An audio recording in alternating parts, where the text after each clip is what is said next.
Daily Tech News Show is made possible by its listeners. Thanks to all of you, including DeGracia A. Daniels, Erwin Sturr, and Ken Hayes.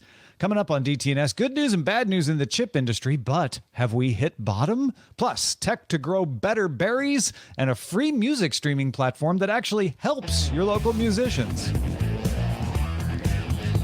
This is the Daily Tech News for Wednesday, November 16th.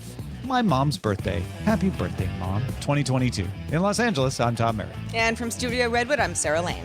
And I'm the show's producer, Roger Chang. Quick programming note. Those of you who were still waiting to find out if you needed to be afraid of AI or not, hang in there. Dr. Nikki was going to tell you today, but then an AI got to her. No, she's sick. We hope she feels better soon, but we will have her back on the show.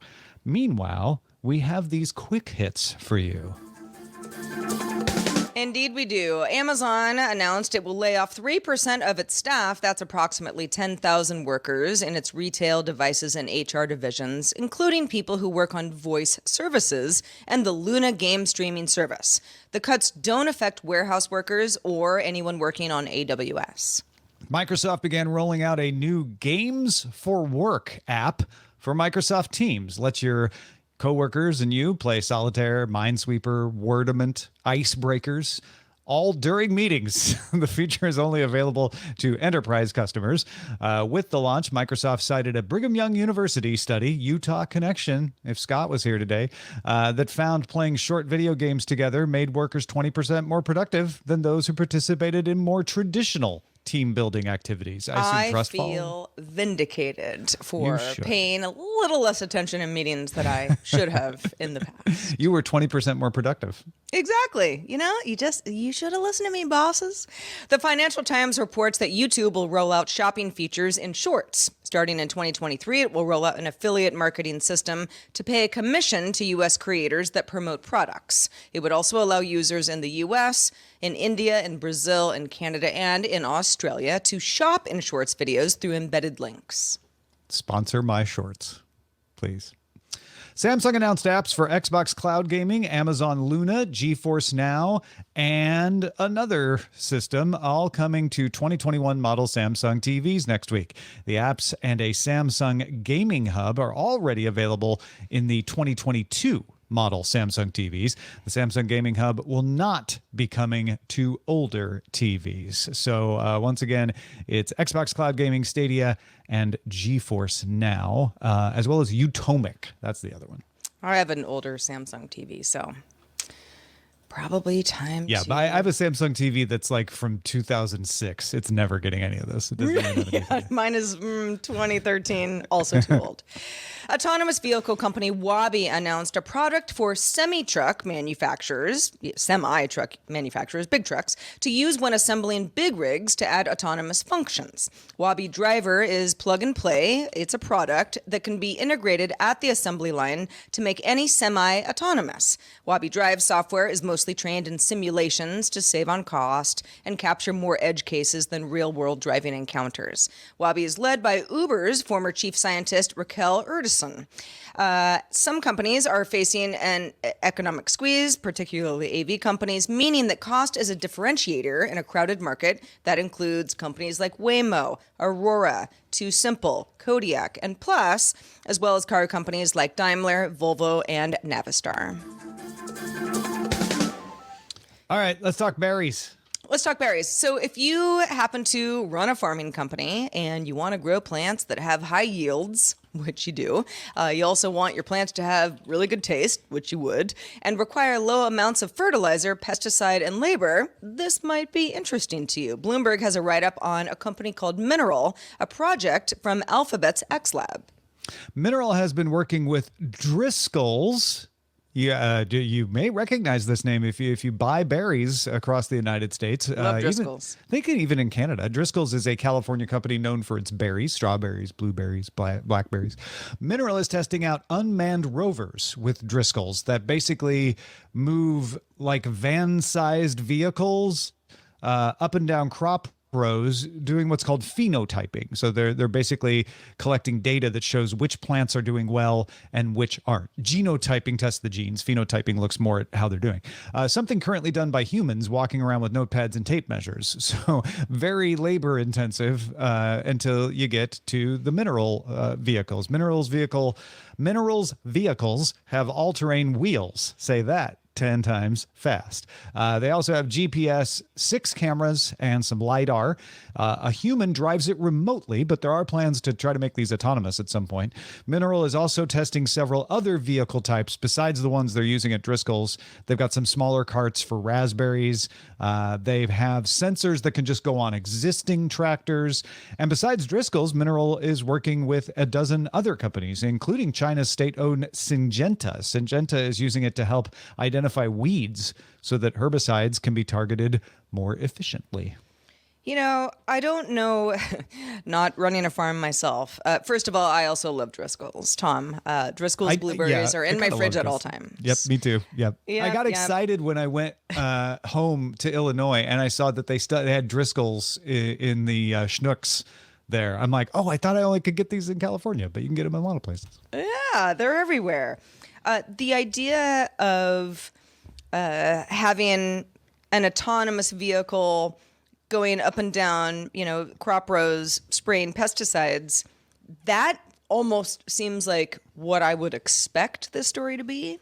But the story being something that is potentially just a little bit better for everybody, making us healthier, making the plants healthier, that is a step in the right direction.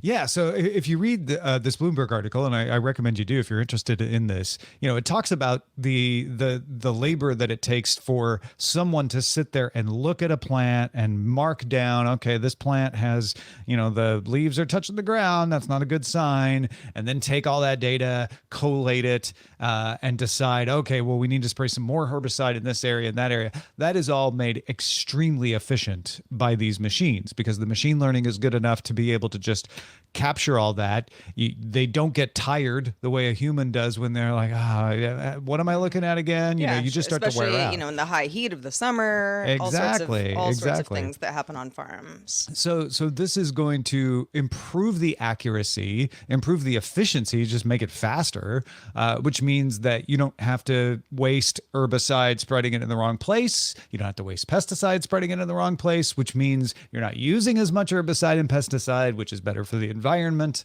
And it's better for yields because you get more blueberries, which means that you're spending less money growing the same, for the same amount of blueberries.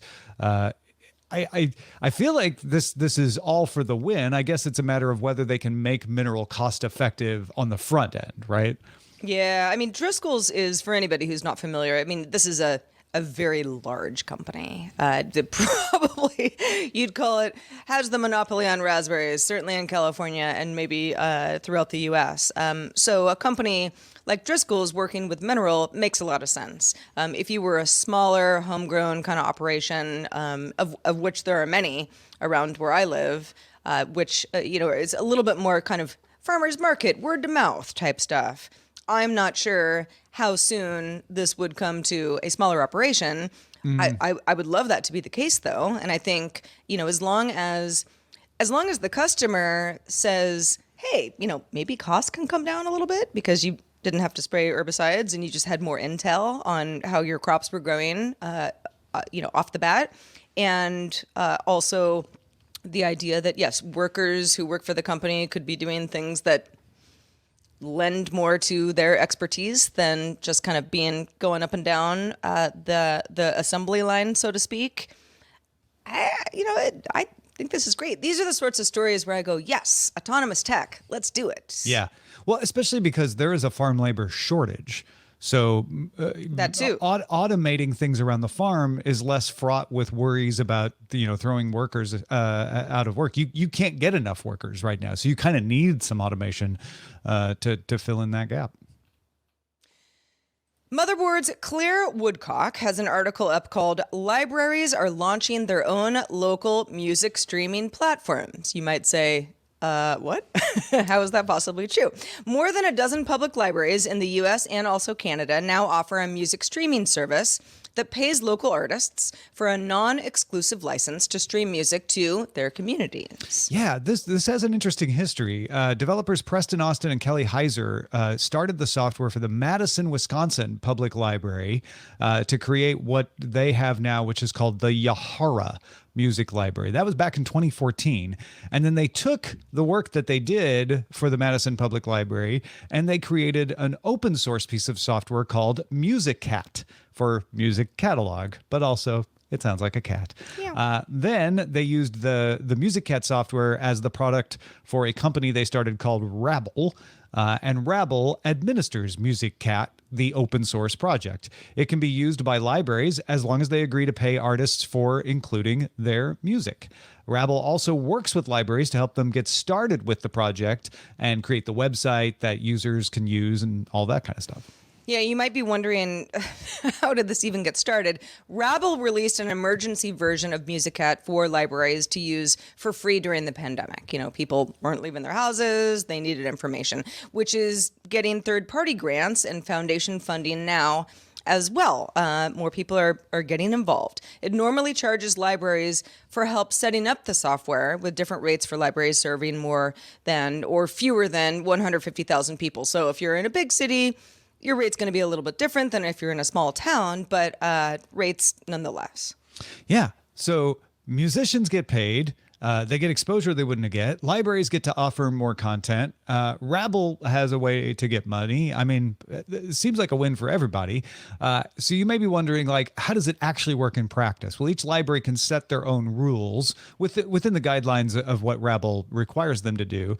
But here's an example. New Orleans has one called Crescent City Sounds that accepts albums released in the last 5 years from artists that either reside in New Orleans or play gigs there regularly. If you don't live in New Orleans, but you're like, I'm always playing down in the French Quarter, then they'll accept your submission as well. You have to submit at least one track from an album. Crescent City Sounds tries to select albums that are going to expose users to different types of music. Right now it has 29 albums because it just started and includes surf rock, funk, hip hop, Mardi Gras Indian music, and more. And, at least with New Orleans, each artist gets $250 for a 5-year license.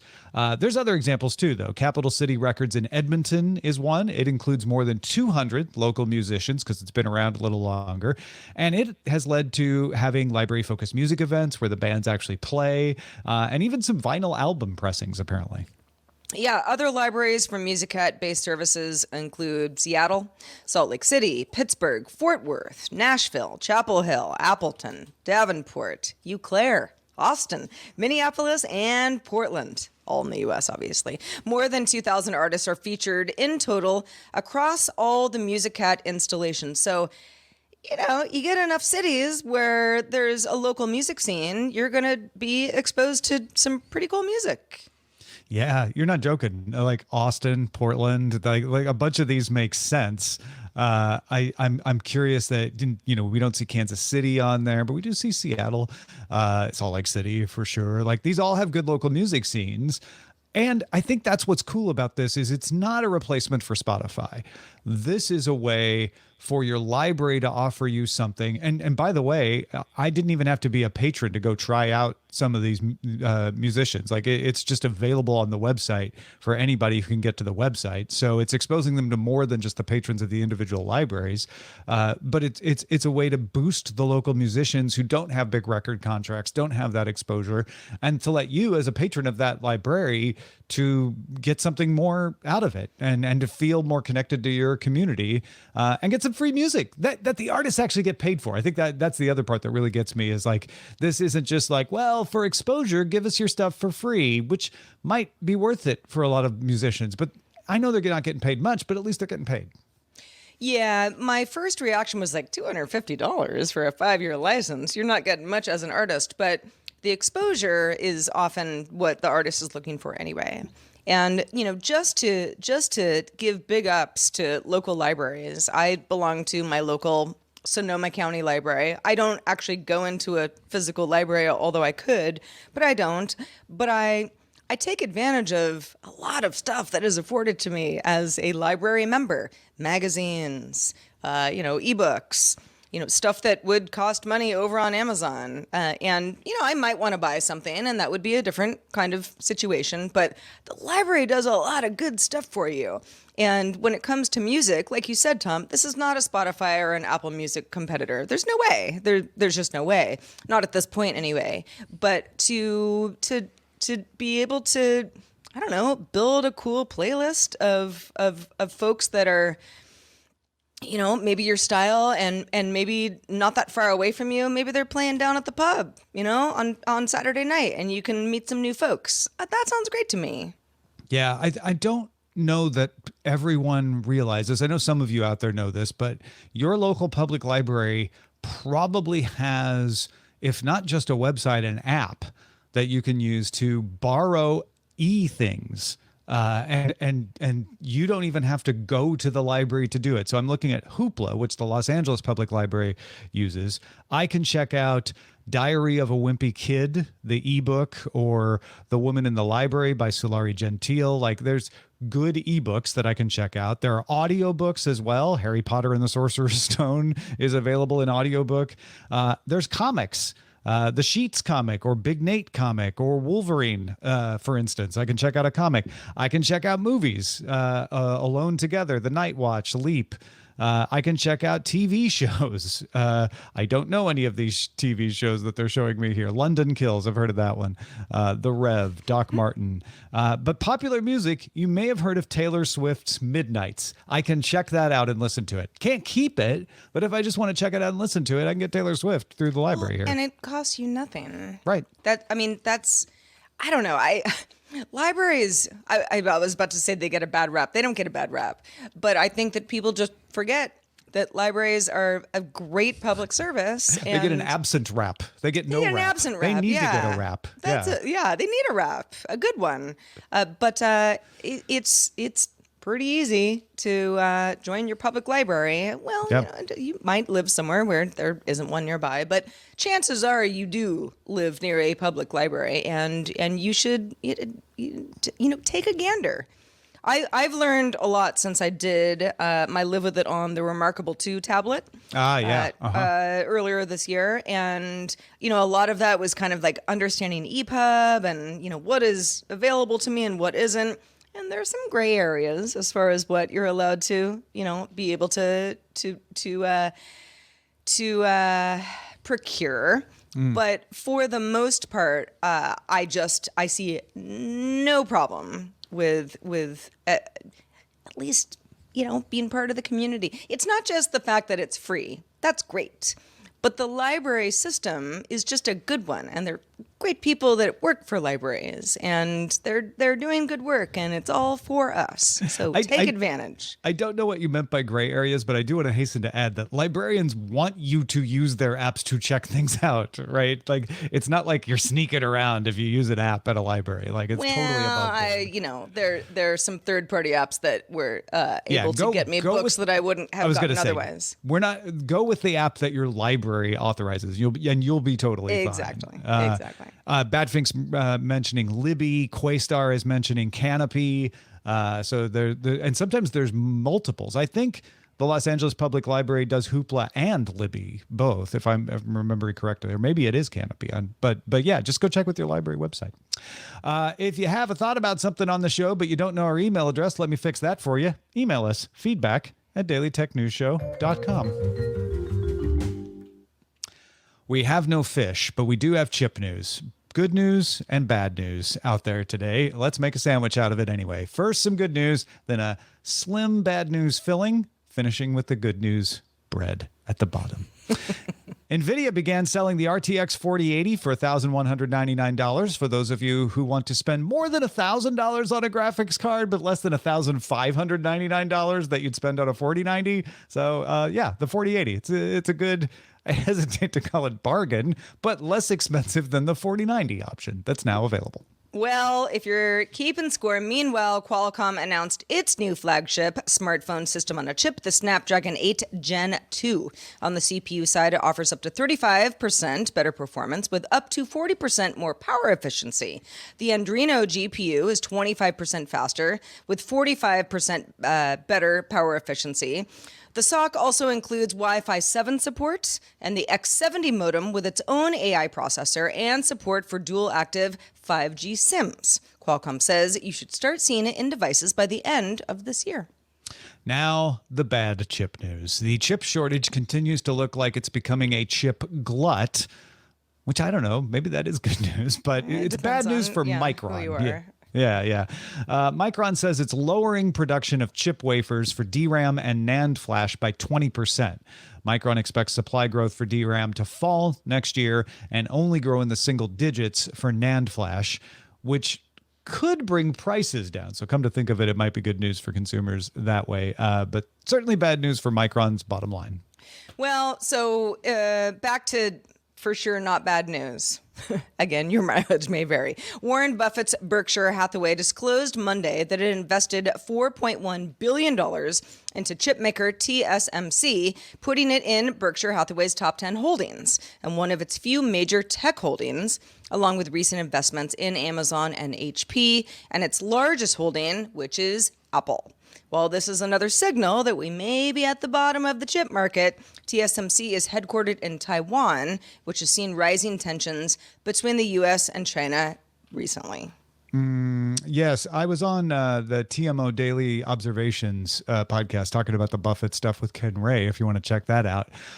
But it is interesting to see Warren Buffett getting in because often he is the indication of the bottom of the market.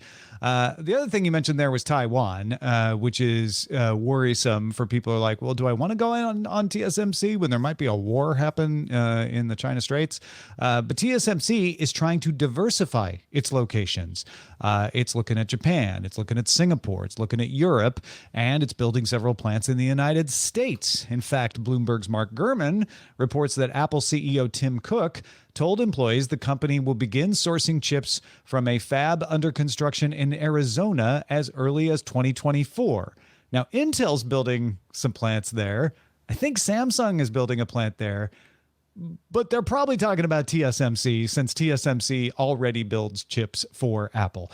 Cook reportedly said that 60% of the world's processors come out of Taiwan, and he doesn't think that is a strategic position. That's too many chips coming out of one place. He also said Apple may expand its supply of chips from European fabs as well. I would wonder where those European fabs would be. No, there's fabs in Europe. There's plenty of them. Yeah. Totally, but just which ones? You're wondering which ones he means. Yeah, no, I'm curious. Yeah, like where are we talking? At the same time, if you would have told me 5 years ago, oh, there's going to be Apple's going to be manufacturing a lot of stuff out of Arizona, I would have said, oh please, there's no way.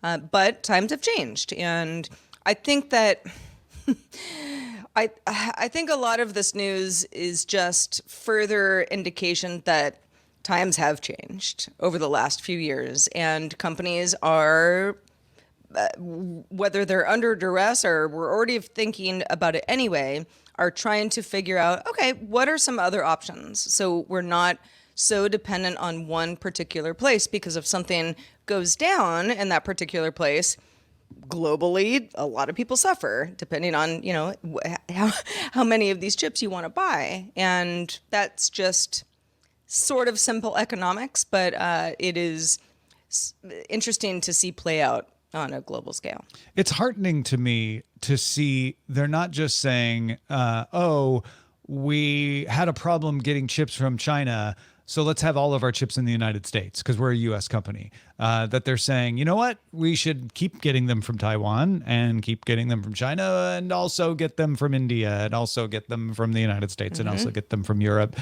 Because honestly, globalization is a good strategy in the sense of wherever in the world it is most cost effective to make something is the best place to make it. But it shouldn't just be one place in case those conditions change drastically like they did in 2020. So let's hedge our bets. Let's diversify the supply chain. I think that's all to the good. And also going back to Warren Buffett getting into TSMC in a big way, that's a big sign that he, a very smart person who is often, but not always, right, thinks we're at the bottom on the chip market. And that things are going to start straightening out and turning around in the next few years. He's a very long-term investor, so he doesn't mean he thinks it's going to turn around tomorrow. But he thinks that it's not going to get cheaper to buy TSMC, so this is the time for him to get in. I think that's significant to pay attention to. Well, Tom, I've got some good news for you. Yeah. Well, I guess it depends on who your favorite YouTuber is, but we have a new champion online. Brian Brushwood is not the most followed YouTuber, nor is Lamar Wilson, but they both deserve it.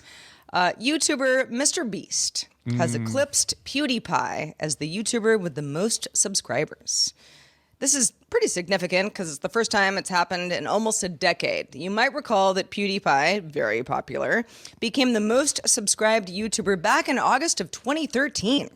Quite some time ago, and was the first account to hit 100 million subs in 2019. But MrBeast, government name Jimmy Donaldson, gained his 112th million subscriber this month, which puts him above PewDiePie's now 111 million. So they're kind of neck and neck. But I think we have a new winner. Donaldson has also gotten a lot of attention from videos featuring big cash giveaways and prizes. If you're not familiar with the with his shtick, I guess he does a lot of charity work as well. His additional philanthropy themed YouTube channel has more than 10 million subscribers on its own, and he also runs a charity org to feed communities across the U.S. So good stuff going on here. Also, a lot of